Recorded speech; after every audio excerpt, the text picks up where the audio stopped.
What's up, guys? It's your boy Milano Miguel, back at it again with another video. Today's episode 8 of the AC Milan vlog series, so tune in. Here we go. Disclaimer though, this video is going to be long, so get a snack, kick back, and relax.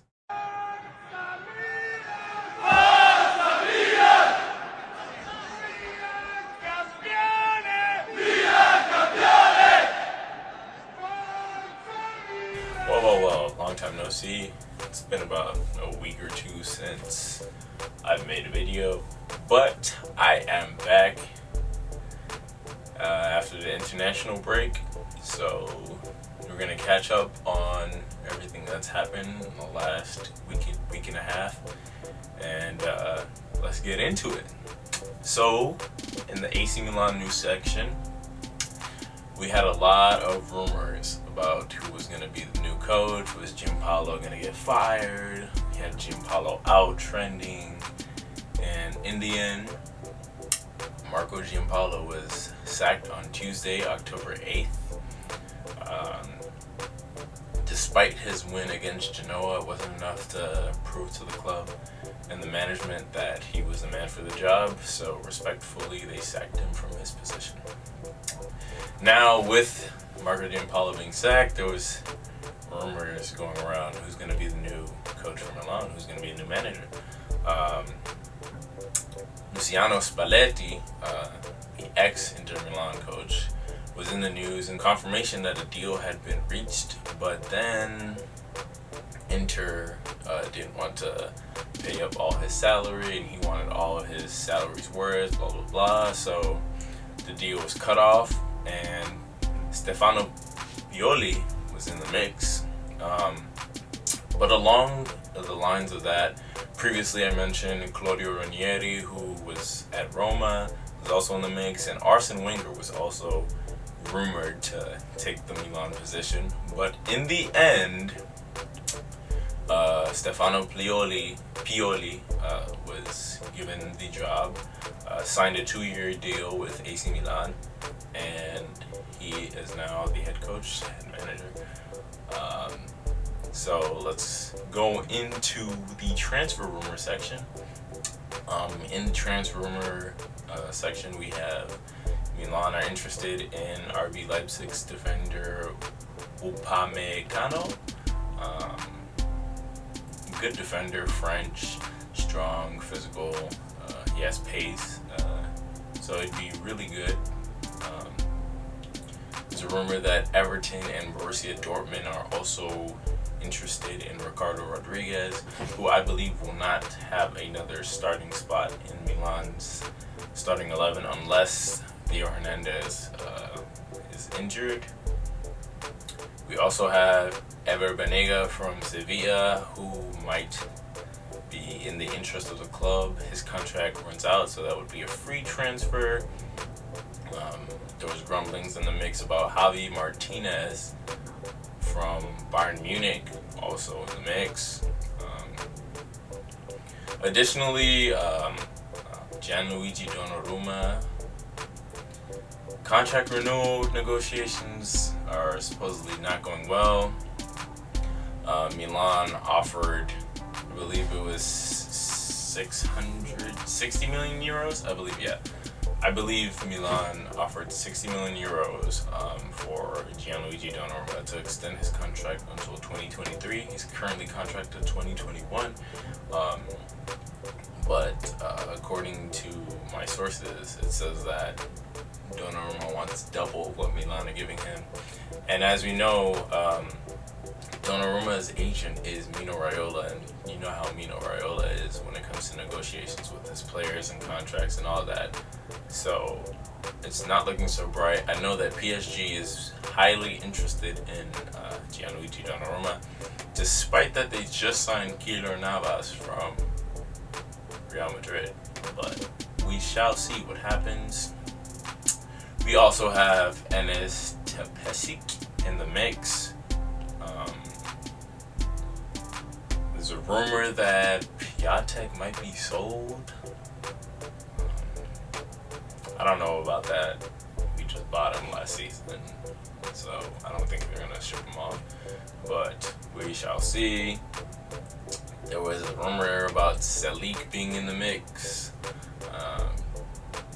Also, Juventus are sniffing around. They want our beloved captain Eliseo Romagnoli, which I don't believe he will move, but then again, he did make that comment about a month ago about how it's very important for players to play Champions League football, and if Milan don't get it together and qualify for the Champions League eventually, he might be tempted to leave because he is in his prime. Arsenal reject Mesut Ozil could possibly be lining up for a move to AC Milan. I don't know why people don't like Mesut Ozil. He's a nice guy, but it might be time for him to end his stint at Arsenal. So we'll keep an eye out on that. Would he be a good signing? Possibly, but expensive wages. I don't think Milan would probably go through with it, but we'll see. Also, last week, the Milan women's team won the derby against the Inter women's team, which was quite impressive. It's great that, women's football is constantly evolving, and shout out to the women for winning the Milan derby, even though the men couldn't win it, but it's all good. And so I just wanted to shout that out there. Paqueta is on the list of PSG. As we all know, Leonardo is now the director for PSG. He left Milan to go to PSG, and he wants Lucas Paqueta to join him. I don't think Paqueta will go with that. He's even come out to say that he's focused on Milan, so he has no intention of leaving. Lucas Biglia is waiting for a new contract deal from AC Milan, but Milan say they are refusing to renew his contract. Personally, I think that Milan are making the right decision. Biglia is old. I think he's 34 or something like that. He's old. He's kind of a liability. And as you can see, what we did last season, we kicked out all the old guys. They just don't fit the system anymore. Like people like Ignacio Abate, Christian Zapata, we got rid of them because they're old. So it looks like Lucas Biglia might have to find a new club once his contract expires. We also have Ozan Kabak in the mix, the Schalke defender. I know he was in the mix in the summer, but nothing happened. He's back in the mix. I don't think we need another center back. It's kind of just unnecessary. Also, Mattia Caldara is back. He officially trained with AC Milan when Pioli was appointed, and he also played in a Primavera match, which is the lower side of AC Milan, which is kind of like the youth team. So Caldara will be back soon, and we already have Leo Duarte, we have Musacchio, and we have Romagnoli. I don't think we need another center back, but who knows? Çalhanoğlu had a bid from Galatasaray, but it was rejected. We don't know, honestly, if Çalhanoğlu will be sold or will he stay. We're going to keep an eye out on this. Additionally, Juan Mata, Manchester United, in the mix. I don't know if his contract is going to expire soon, but he is someone with experience and would help depth the squad. Also, though, high wages, so I don't know. You have Mohamed Elneny, the Arsenal player who is on loan at Besiktas right now, also in the mix. Young player. I wouldn't take a gamble on him though, but that's in the mix. We also have Ivan Rakitic in the mix. Rumors of him wanting to pair up with Luka Modric, and Luka Modric already has interest in AC Milan.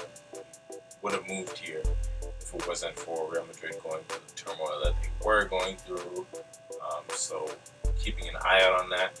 We also have the rumor that Mario Mandzukic has agreed with terms to join AC Milan in January.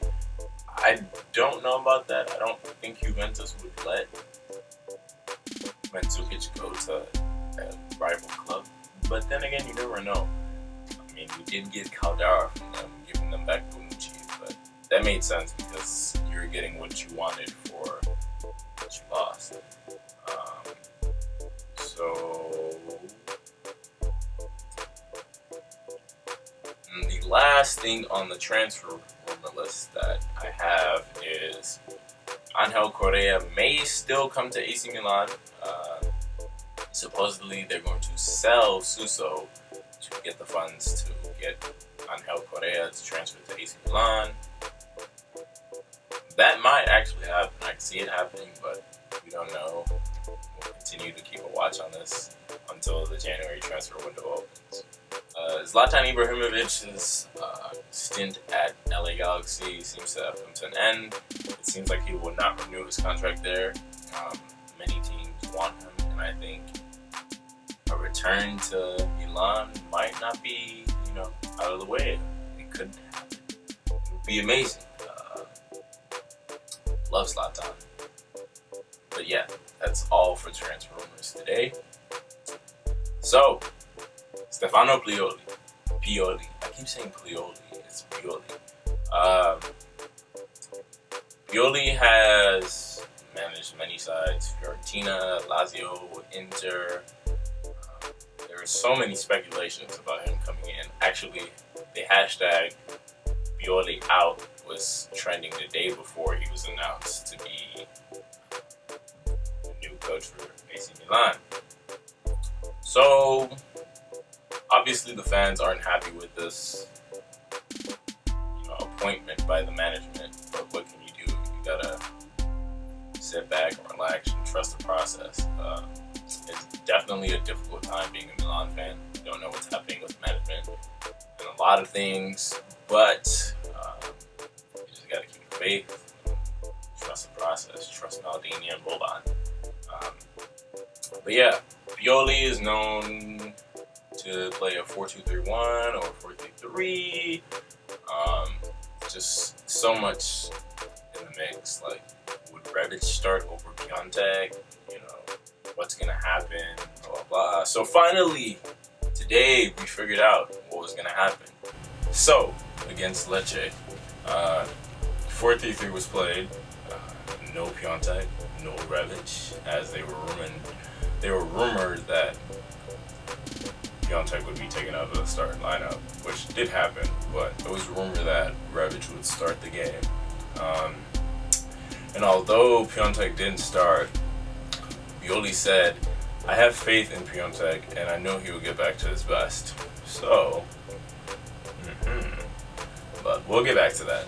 So, 4-3-3, we have Gianluigi Donnarumma. Andrea Conti is playing because Davide Calabria got a red card against Genoa. Then we have Alessio Romagnoli and Matteo Musacchio, center back partnership. And then on the left we have Theo Hernandez. In the midfield we have Lucas Paqueta, who's playing on the right, and Franck Kessié, who's playing on the left. And then we have Biglia in the middle. No Benacer. To be fair though, Lucas Biglia has worked with Stefano Pioli before, so makes sense. And then on the left wing we have Hakan Çalhanoğlu, we have Leao as striker, and then we have Suso on the right wing. Man, I'm not even gonna lie. At the beginning of the game, we had many opportunities to score. Leao he came out the blocks running, ready to fire and score.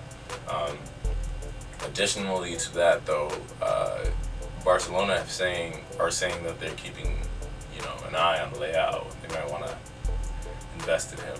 Hopefully, Milan doesn't fall for that trick, so they should keep him. But yeah, Rafael Leao just attacking. It was great. Luis Biglia missed a huge opportunity to put us up in the lead, but it was okay. You know, a great game from Theo Hernandez. He's just running up and down the pitch like nobody's business. Like, this man was on fire. I do not know what Stefano Pioli did to Hakan Çalhanoğlu in training or what he said to him, but this is completely a different Hakan that we saw. Hakan actually got the goal for us, the first goal for us, so that we can go up 1-0. Just a beautiful volley from him. Can't say much more. Great first half from Milan, honestly. Great attacking. Great covering on defense. Everything was just A-okay. But I don't know, I just thought that Milan actually had some type of attacking identity in this game with Stefano Pioli, as well with Gianpaolo. We had no attacking identity. We had attacking identity in certain games, but just coming out of the blocks, we didn't have a real attacking identity. So that was great. I think Cassier played a fairly decent game. But at halftime, we're up 1-0. La Curva Sud protesting, staying silent during the game, and waving no banners, not giving the authentic Milan atmosphere in the San Siro. They also hung up a banner in the last game saying, "Time up, ... demonstrate." So they want change and they want results from the Milan management. But yeah, we came out of the half winning 1-0, and then we started to play a little bit more, trying to attack and trying to get a goal for maybe 10-15 minutes. And then the 65th minute, Andrea Conti, silly penalty given, heads the ball and sticks out his arm while he's heading the ball, making his body clearly bigger than it's supposed to be. VAR goes, checks it. It's a penalty. Lecce steps up, takes the penalty. Donnarumma saves it, but I believe it's Bubakar got the rebound goal. So 1-1 to Milan. And then after that, Krzysztof Piątek and Rade Krunic come on in the 67th minute. What I really like about Stefano Pioli is he's not like Gianpaolo, who waits to the 80th minute to make a change.